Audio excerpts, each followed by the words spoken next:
Hello dear students, कैसे आप सब। हंसवानी कोचिंग क्लासेस में आपका एक बार फिर से बहुत बहुत स्वागत है।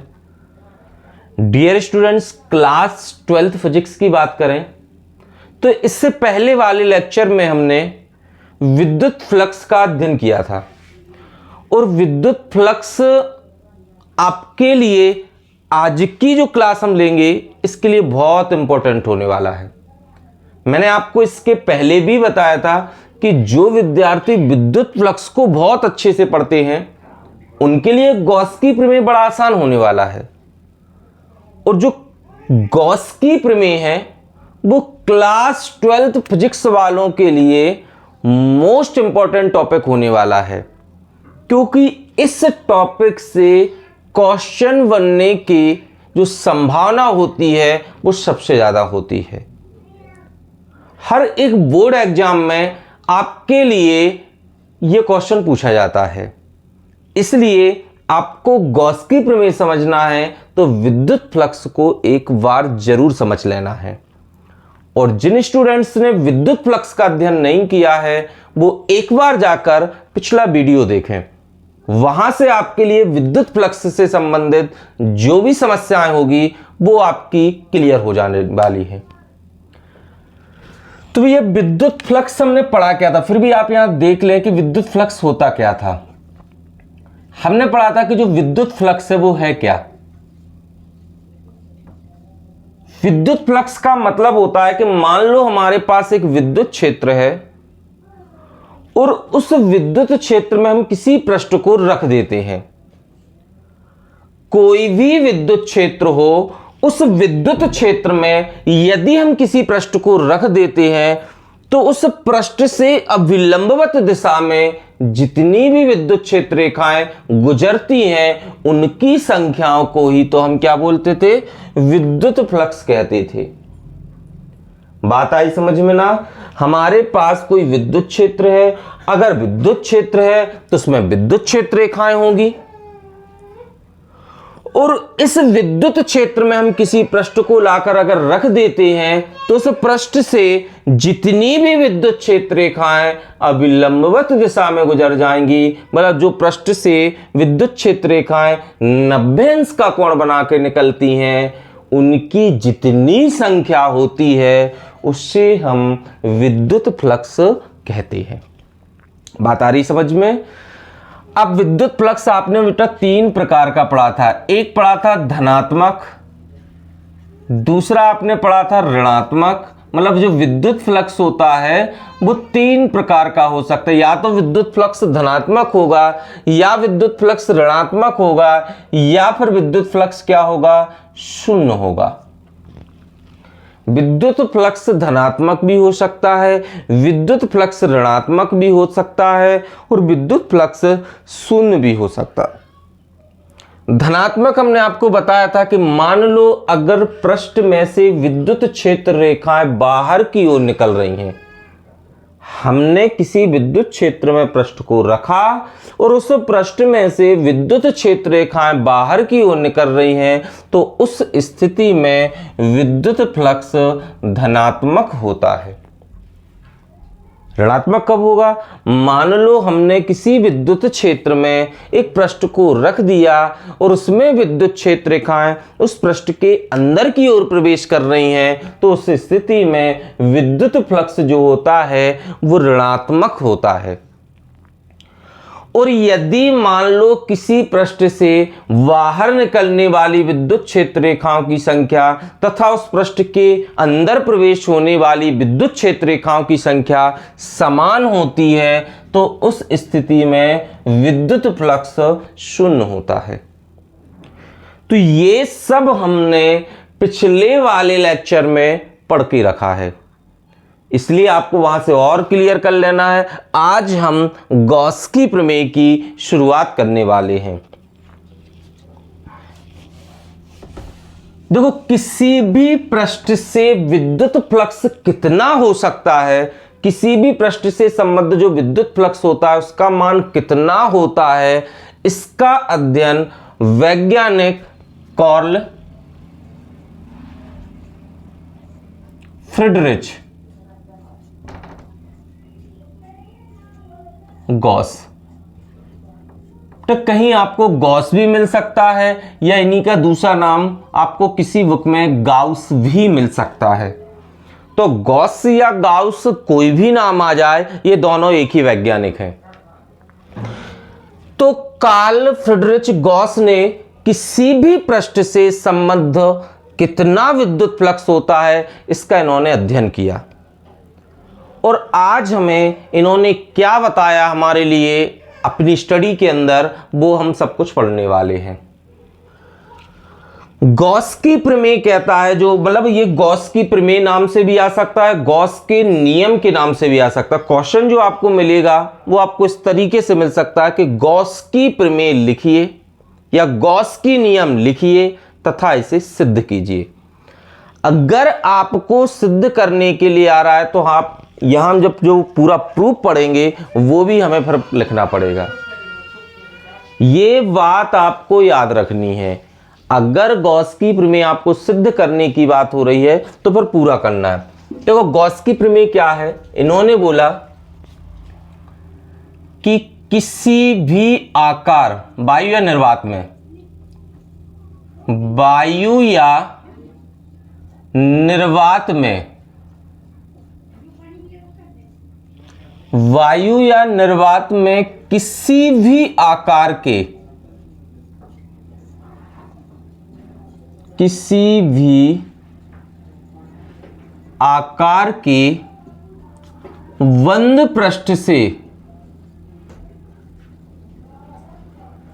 बंद पृष्ठ से, भाई हमारे पास वायु या निर्वात कुछ भी हो उससे हमें कोई लेना देना नहीं, लेकिन वायु या निर्वात में किसी भी आकार का बंद पृष्ठ होना चाहिए।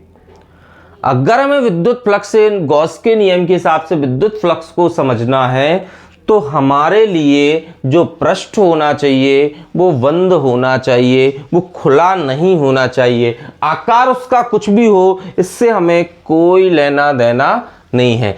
तो वायु या निर्वात में किसी भी आकार के बंद पृष्ठ से होकर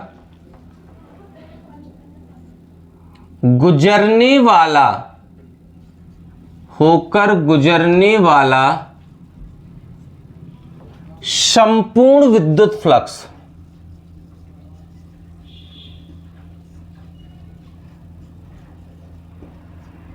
संपूर्ण विद्युत फ्लक्स संपूर्ण जो विद्युत फ्लक्स होता है पृष्ठ के अंदर, पृष्ठ के अंदर उपस्थित, पृष्ठ के अंदर उपस्थित कुल आवेश,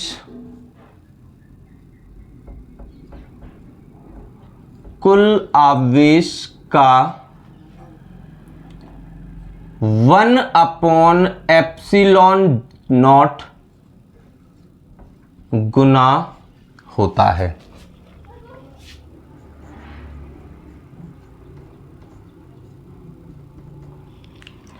इन्होंने बोला कि ये वायु या निर्वात हो, उस वायु या निर्वात में किसी भी आकार का एक बंद पृष्ठ ले लो आप।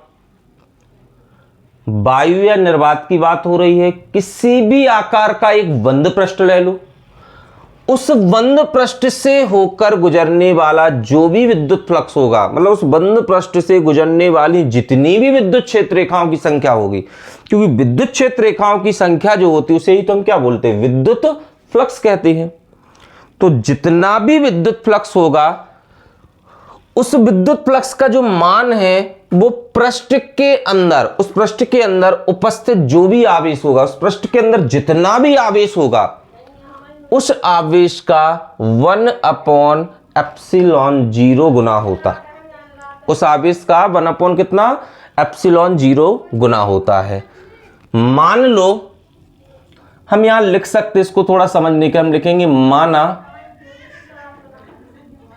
पृष्ठ से संबद्ध, पृष्ठ से संबद्ध संपूर्ण विद्युत फ्लक्स,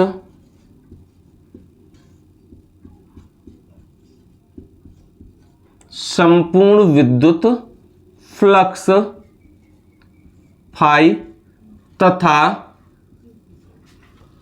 कुल आवेश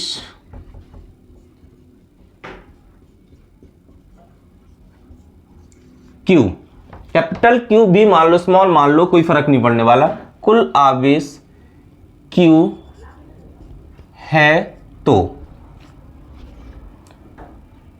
क्या होगा, जो संपूर्ण विद्युत फ्लक्स फाई का मान होगा, तो फिर उन्होंने क्या बोला था, संपूर्ण विद्युत फ्लक्स जो फाई होता है, जो संपूर्ण विद्युत फ्लक्स होता है, वो कुल आवेश Q का कितने गुना होता है, 1/ε0 गुना होता है। ये है अपना गॉस की प्रमेय।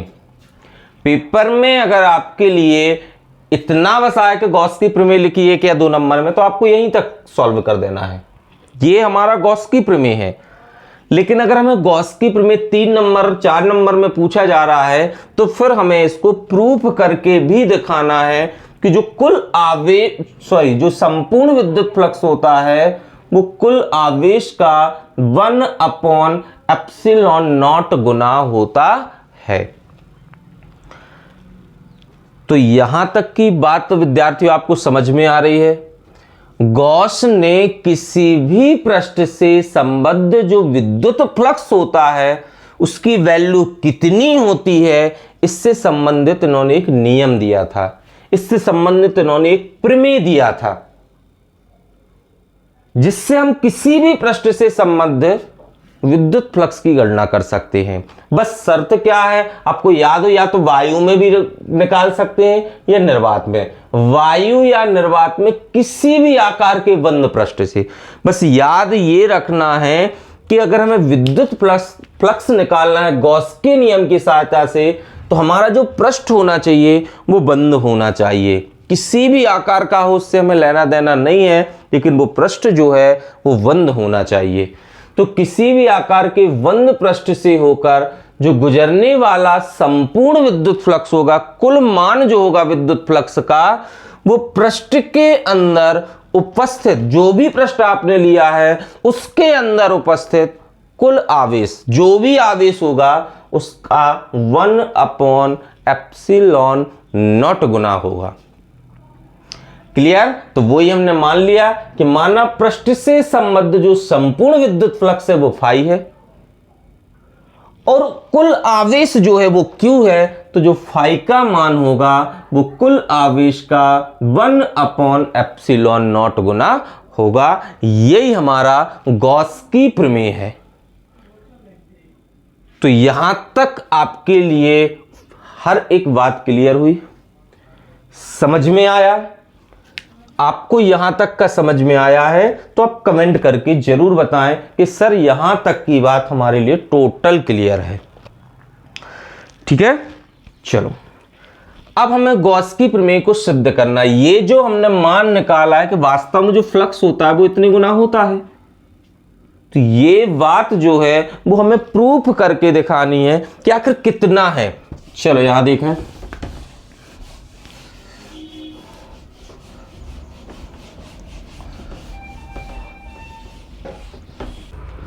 तो हमें इसको अब क्या करना है, सिद्ध करना है।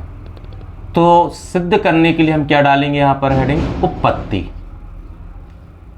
अब चूंकि अभी हमने परिभाषा में पढ़ा था कि ये जो गॉस की प्रमेय है वो मात्र कहां लगता है, एक बंद पृष्ठ के लिए लगता है। अगर हमारे पास जो बेटा पृष्ठ है वो अगर बंद है तो हम उस पर गॉस की प्रमेय को अप्लाई कर सकते हैं। तो यहां हम क्या करते हैं कि एक बंद पृष्ठ ले लेते हैं। मान लो हमने एक गोला ले लिया यहां पर। अब सभी लोग जानते हैं गोला एक बंद पृष्ठ होता है। हम आपको यहां वृत्त की बात नहीं कर रहे हैं, हमने यहां पर आपको एक गोला बोला है, और गोला जो होता है वो एक कैसा पृष्ठ होता है, बंद पृष्ठ होता है। अब गोला क्या है, जैसे बॉल है। अब आप बताओ, जो अपनी बॉल होती है वो पूरी चारों ओर से क्या होती है, बंद होती है। तो हमने यहां पर एक गोले की कल्पना कर ली कि एक गोला है, और इस गोले का हमने क्या लिया, केंद्र, जिसको हमने O बोल दिया, और इसी गोले के केंद्र पर हमने आवेश रख दिया जिसका नाम क्या है, Q। अब इस गोले की जो त्रिज्या है, इस गोले की अगर हम त्रिज्या की बात करें तो इस गोले की त्रिज्या को हमने r मान लिया। ये जो गोला है इस गोले की त्रिज्या को हमने स्मॉल r मान लिया और इस गोले के पृष्ठ पर, ये गोला है, इस गोले के पृष्ठ पर हमने एक बिंदु P ले लिया। ये हमने अभी इतना काम कर लिया। अब देखो दिमाग ये लगाओ, जब हमने शुरुआत में विद्युत क्षेत्र के बारे में पढ़ा था तो आप यहां दिमाग लगाओ, यहां हमने एक आवेश रखा है और आवेश से कुछ दूरी पर हमने एक बिंदु P लिया है। तो इस आवेश के कारण इस बिंदु P पर विद्युत क्षेत्र की तीव्रता उत्पन्न होगी कि नहीं होगी? क्योंकि विद्युत क्षेत्र की तीव्रता हमें इसलिए निकालनी पड़ेगी क्योंकि विद्युत क्षेत्र की तीव्रता होगी तभी जाके तो हमारे पास फ्लक्स आएगा। क्योंकि फ्लक्स के लिए हम जो पृष्ठ लेते हैं उसको विद्युत क्षेत्र में ही तो रखते हैं। जब विद्युत क्षेत्र में रखेंगे तो उसमें से विद्युत क्षेत्र रेखाएं गुजरेंगी और विद्युत क्षेत्र रेखाएं जब गुजरेंगी तभी तो वहां पर फ्लक्स उत्पन्न होगा। तो ये सब किया हमने। इसके बारे में हम लिखेंगे तो क्या लिखेंगे? माना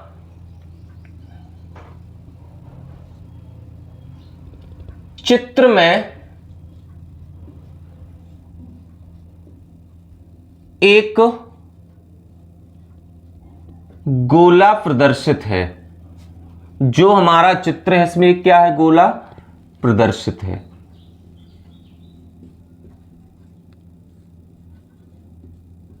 जिसका केंद्र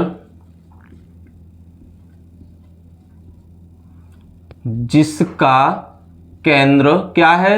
O है। जिसके केंद्र, ऐसा करते हैं अपन इसको, जिसके केंद्र O पर एक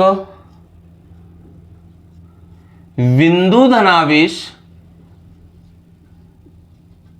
जिसके केंद्र O पर एक बिंदु धनावेश Q स्थित है।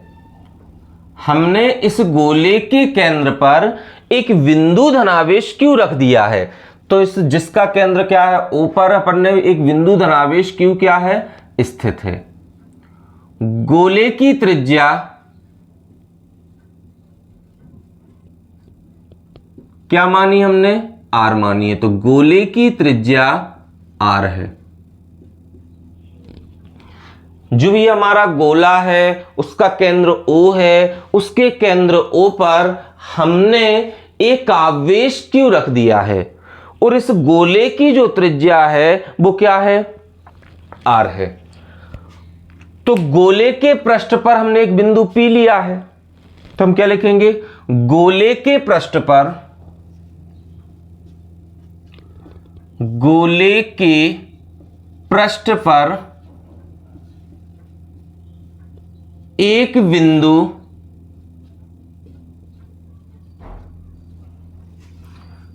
P स्थित है। हमने गोले के पृष्ठ पर एक बिंदु P ले लिया है। एक बिंदु P स्थित है जिस पर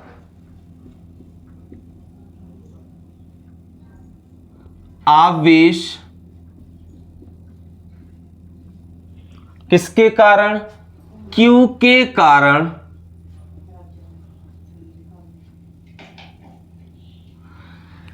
इस बिंदु P पर आवेश Q के कारण उत्पन्न विद्युत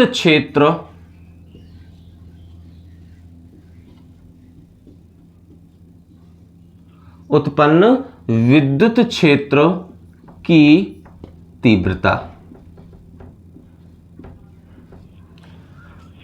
अब किसी बिंदु आवेश के कारण उत्पन्न विद्युत क्षेत्र की तीव्रता क्या होती है ये हमने पहले पढ़ा है। तो आप सभी लोगों को पता होगा कि विद्युत क्षेत्र की तीव्रता जो होती बिंदु आवेश के कारण वो E बराबर 1/4 पाई एप्सिलॉन नॉट, जो भी आवेश लिया है वो आवेश होगा, अपॉन बीच की दूरी का स्क्वायर होगा। तो बीच की दूरी कितनी है? R। तो अपॉन क्या आएगा, आर स्क्वायर। यहां तक बात समझ में आई। इसको हम इक्वेशन फर्स्ट दे देंगे। भाई जो आवेश Q है वो बिंदु P पर इतनी विद्युत क्षेत्र की तीव्रता उत्पन्न कर रहा है, इतना विद्युत क्षेत्र वहां पर उत्पन्न कर रहा है। यहां तक बात समझ में आ रही है। अब देखो भैया, गोला तो बहुत बड़ा है, अब पूरे गोले पर एक साथ विद्युत फ्लक्स निकालना तो संभव नहीं है, अभी हम नहीं निकाल सकते हैं। तो हम क्या करते हैं कि हमने जो बिंदु P लिया है उस पर विद्युत क्षेत्र की तीव्रता की गणना कर ली है। तो हम ऐसा करते हैं कि इस बिंदु P पर ही एक हम छोटा सा क्षेत्रफल अवयव ds मान लेते हैं। बिल्कुल हमने मान लिया कि जो बिंदु P पर हमने तीव्रता निकाली है उस बिंदु P के चारों ओर एक हमने छोटा सा क्षेत्रफल मान लिया जिसका नाम क्या है, ds। हालांकि इसमें ऐसे बहुत सारे ds ऐसे करके पूरा का पूरा गोला बना हुआ है, लेकिन हम एक बिंदु पर निकाल लेंगे और उन सब इस प्रकार से सभी बिंदुओं को जोड़ देंगे तो हमें पूरे गोले से संबद्ध विद्युत फ्लक्स मिल जाएगा। तो बिंदु P पर हमें तीव्रता पता थी, इसलिए बिंदु P के चारों ओर एक हमने छोटा सा क्षेत्रफल अवयव ds मान लिया। आ रही बात समझ में, ds, हालांकि ये सदिश है तो ds वेक्टर लिख दो और यहीं पर बिंदु E वेक्टर, मतलब यहां पर इस बिंदु पर जो तीव्रता थी वो E थी। अब हम क्या लिखेंगे, चूंकि गोला, देखो यहां पर देखना, चूंकि गोला, ठीक है, छोटे छोटे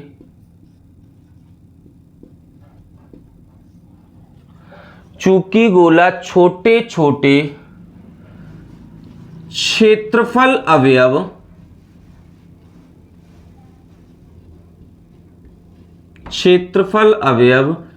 ts से मिलकर बना है। भाई जो गोला है वो ऐसे छोटे छोटे अवयवों से ही तो मिलकर बनेगा। भाई अगर हम इसको छोटे छोटे अवयवों में विभक्त कर दें तो पूरा गोला बनेगा कि नहीं बनेगा। तो भैया यही हमने लिखा है कि चूंकि जो गोला है वो छोटे छोटे क्षेत्रफल अवयव ds से मिलकर बना है। क्लियर। क्षेत्रफल ds वेक्टर तथा विद्युत क्षेत्र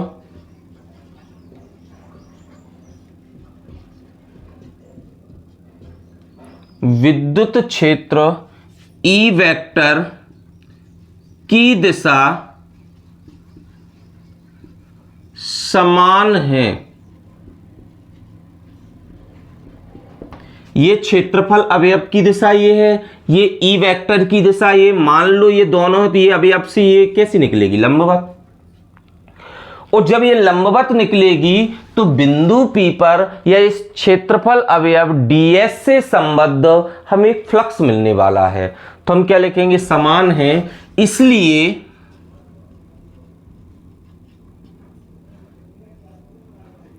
ठीक है, इसलिए ds से संबद्ध विद्युत फ्लक्स, ds से संबद्ध क्या, विद्युत फ्लक्स। भाई हमने जब इस बिंदु P पर एक छोटे से अवयव ds की कल्पना की तो उस ds अवयव में से विद्युत क्षेत्र रेखाएं क्या कर रही थी, गुजर रही थी।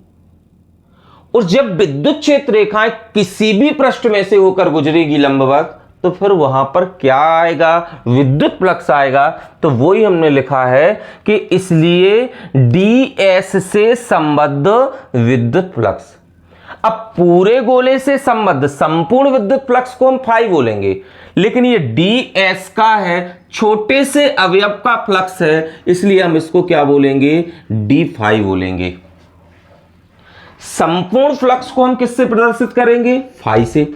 लेकिन क्या हम यहां पर अभी संपूर्ण निकाल रहे हैं? नहीं, संपूर्ण गोले का तो जो क्षेत्रफल है वो तो एस है। तो हमने तो इस पूरे गोले के एक छोटे से बिंदु पर क्षेत्रफल अवयव बनाया है।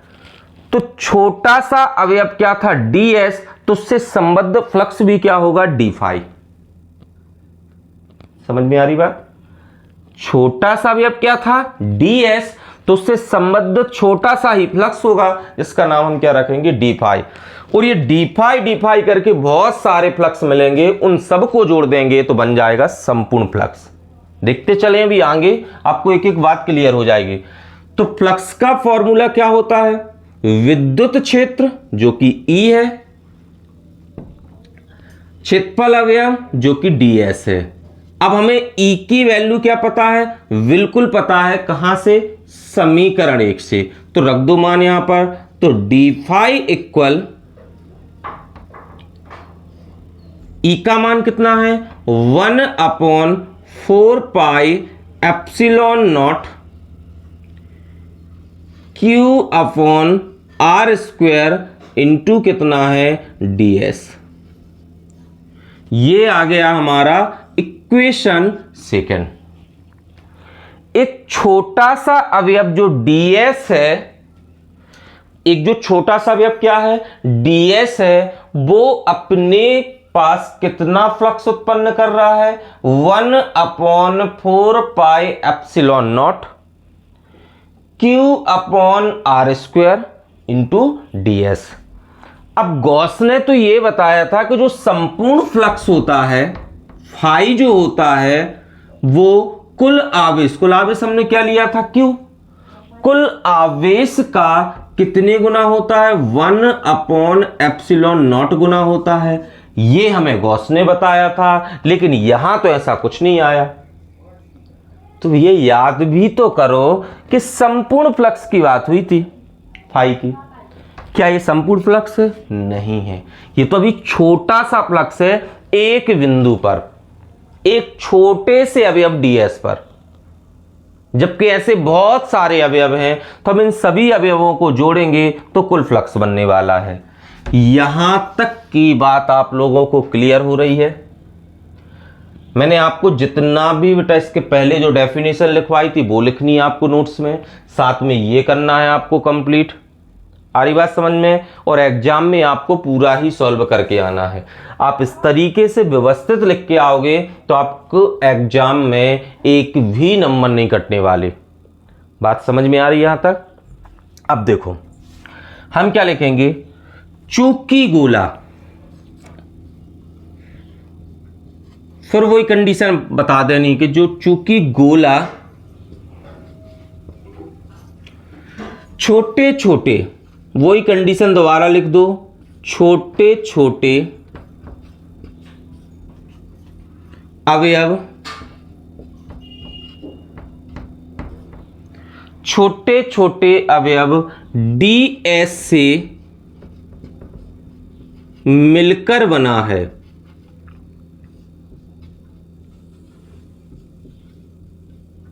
ठीक है, जो गोला है वो छोटे छोटे अवयव किससे मिलकर बना है? ds से मिलकर बना है। और ds से संबद्ध विद्युत फ्लक्स कितना है? d फाई है। तो भैया अगर हम ये d फाई देखो, छोटे छोटे ds को जोड़ेंगे, छोटे छोटे क्षेत्रफल अवयव ds को जोड़ेंगे तो पूरा गोला बन जाएगा। और एक अवयव से संबद्ध विद्युत फ्लक्स को जोड़ेंगे, एक अवयव ds दूसरा है तो उसका भी विद्युत फ्लक्स, ऐसे सबके विद्युत फ्लक्स को जोड़ देंगे तो संपूर्ण गोले से संबद्ध भी क्या आ जाएगा? विद्युत फ्लक्स आ जाएगा। तो हम वही लिखेंगे, चूंकि गोला छोटे छोटे अवयव ds से मिलकर बना है, इसलिए संपूर्ण गोले से, संपूर्ण गोले से संबद्ध विद्युत फ्लक्स, संपूर्ण गोले से संबद्ध क्या? विद्युत फ्लक्स जिससे हम क्या मानेंगे फाई। पूरे गोले से संबद्ध विद्युत फ्लक्स को हम क्या मानेंगे फाई। और ये फाई कब आएगा, जब हम पूरे किसको जोड़ देंगे, डी फाई को। क्योंकि एक अवयव का विद्युत फ्लक्स डी फाई है, तो सभी अवयवों के डी फाई को जोड़ेंगे तो संपूर्ण गोले का क्या आ जाएगा, विद्युत फ्लक्स। अब फिजिक्स में आपको 11th में आपने सीखा है कि जब भी हम फिजिक्स में अवयवों का योग करते हैं तो आप सभी लोग जानते हैं कि छोटे छोटी राशियों से एक बड़ी राशि को अगर हमें फिजिक्स में बनाना है तो उसके लिए सदैव हम समाकलन का उपयोग करते हैं। उसके लिए हम सदैव हम किसका उपयोग करते हैं, समाकलन। तो ये लगाएंगे हम समाकलन का चिन्ह, समाकलन कर देंगे। ये जो छोटा सा हमने बीच में गोला लगा दिया, इसका मतलब है कि योग कर रहे हैं हम यहां पर, और कुछ नहीं है। तो किसका योग करना, अगर हम सभी किसको जोड़ दें, डी फाई को।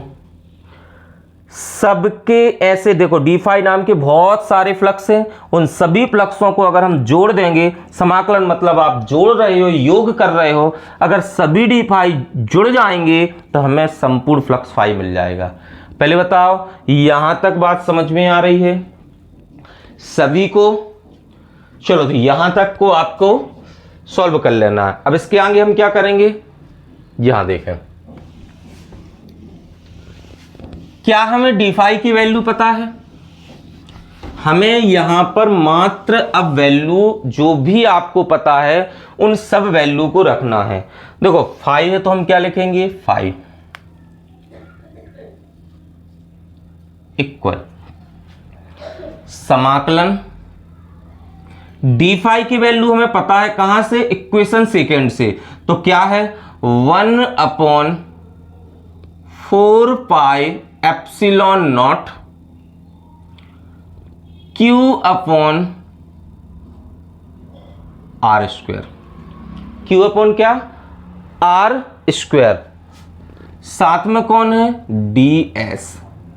आ रही बात समझ में। ये जो वैल्यू आपने रखी है वो कहां से रखी है, समीकरण नंबर 2 से, ये वहीं से वैल्यू हमने रखी है। तो अगर आप इसको बता देते बाजू में तो चेक करने वाले को बड़ा ही अच्छा लगेगा। चलो हर एक बात यहां क्लियर है कि जो मान रखा है वो आपने कहां से रखा है, समीकरण नंबर 2 से।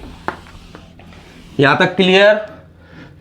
अब आप सभी लोग जानते हो कि ये सब तो संपूर्ण राशि है भाई, जितना ये जो विद्युत क्षेत्र है 1/4 pi epsilon not q upon r square, वो तो हर एक पर समान है, वो अलग अलग नहीं है। तो यहां हमेशा जब भी समाकलन होता है वो हमेशा अवयवों का होता है। जो छोटे अवयव हैं वो बस समाकलन होता है, जो संपूर्ण राशि वो कहां निकलेगी, बाहर। तो फाई तो ये रहेगा, कौन बाहर आ जाएगा भाई, अवयव तो ये बस दिख रहा है, ये तो संपूर्ण है क्यों, तो कौन कौन बाहर आ जाएगा, 1/4 pi epsilon not q upon ये क्या आ जाएगा, आर स्क्वायर। क्यू अपॉन क्या आ जाएगा, आर स्क्वायर, साथ में मात्र अब किसका अवयव का बस समाकलन होगा, तो अवयव कौन है, डीएस।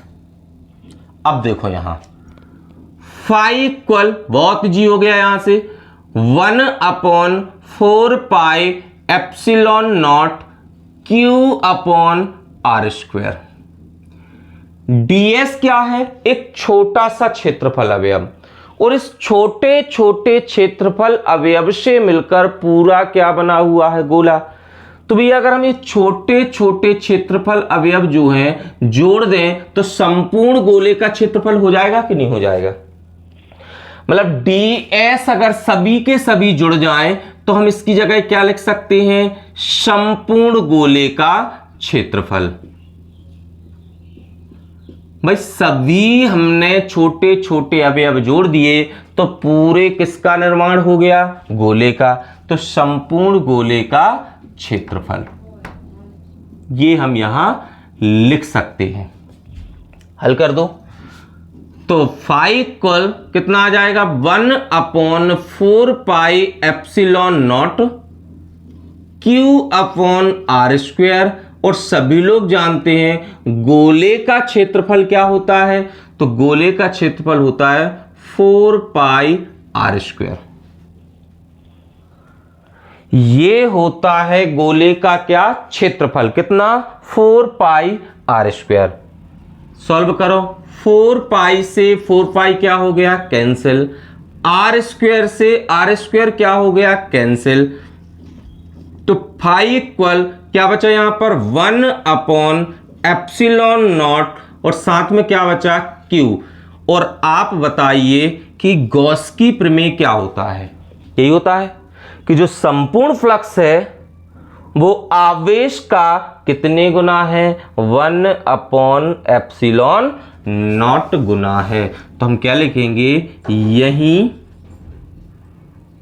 क्या है, गॉस का नियम है या यही गॉस की प्रमेय है। जो भी आपको लिखना है वो लिख सकते हो। और ये हमारा क्या था, आंसर। भाई इस तरीके से हमें गॉस की प्रमेय को सॉल्व करना है। क्या ये कठिन था? जिन विद्यार्थियों को ये बात अभी एक बार में क्लियर नहीं हुई है वो दोबारा से जाकर वीडियो को जरूर देखें। आप चूंकि इसको दोबारा देखोगे तो फिर दोबारा देखने से आपको ये बेनिफिट मिलेगा कि आपको एक एक बात फिर क्लियर हो जाने वाली है। तो गॉस की प्रमेय आपको बहुत अच्छे से तैयार करना है क्योंकि ये एग्जाम के लिए बहुत इंपॉर्टेंट होने वाला है। तो ये हमारा गॉस की प्रमेय है। इस तरीके से हम इसको प्रूव करेंगे और यहां तक आपको विधिवत सॉल्व करके एग्जाम में आना है।